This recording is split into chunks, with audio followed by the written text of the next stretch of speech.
June 24th, 2009. Michael Jackson is rehearsing at the Staples Center, energetic, focused, full of life.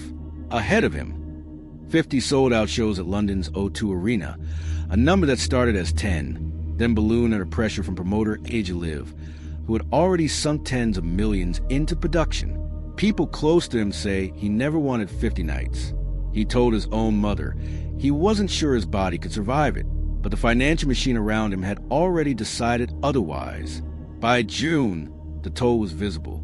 Michael was skipping rehearsals, forgetting lyrics to songs he'd sung for decades, requesting a teleprompter for the first time in his career. His longtime makeup artist later testified she could see his ribs through his skin and feared for his life. On June 19th, things got worse.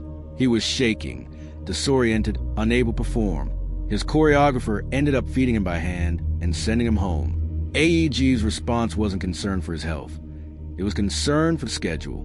Internal messages show executives pressuring his personal physician, Dr. Conrad Murray, reminding him pointedly that it was AEG, not Michael, signing his paycheck. Murray had treated Michael's daughter back in 2006 and earned the family's trust. By 2009, he became something else entirely. A doctor willing to administer powerful sedatives on demand without restriction. This wasn't new territory for Michael. His drug dependency traced back to a 1984 pyrotechnic accident during a Pepsi commercial that left him with severe burns, and an introduction to heavy painkillers he'd never fully escaped. A grueling trial in 2005 pushed him further, until medication wasn't treating pain anymore. It was the only way he could outrun his own mind. June 24th into the 25th, Michael can't sleep. He asks Murray for a sedative. Nothing. Another. Still nothing. By 10 a.m., desperate after hours without rest, he asks for the drug his inner circle called milk. Propofol, a powerful anesthetic with no business being used outside a hospital. Murray gives in. At 10:50 a.m., Michael finally falls asleep. He will not wake up. At 11:50 a.m., Murray realizes Michael isn't breathing.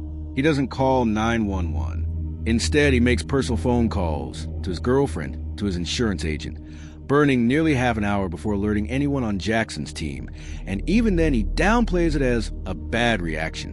When security guard Alberto Alvarez rushes in, he finds Murray attempting one-handed CPR on a soft mattress. Functionally useless. Before agreeing to call an ambulance, Murray has Alvarez help clear vials and 4 bags from the room. Paramedics arrive minutes later. Michael has no pulse. He's pronounced dead at 2:26 p.m. at UCLA Medical Center.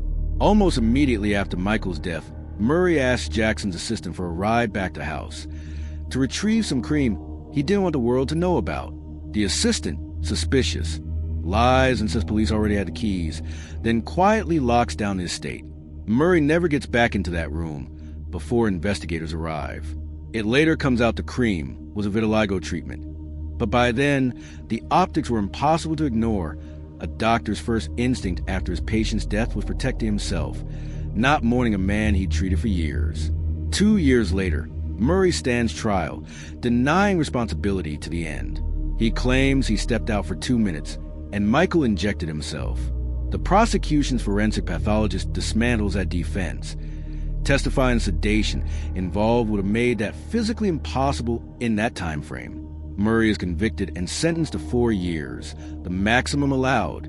He serves roughly 2 before release. He loses his medical licenses across 3 states, eventually resurfacing in Trinidad and Tobago, where he still practices medicine today and still maintains his innocence. Murray's guilt is clear, but he was a final note in a much longer collapse, one that started with a Pepsi commercial gone wrong in 1984, deep into a brutal trial in 2005, and was sealed by a 50-show contract that turned the king of pop's final months into a business calculation instead of a human being's life.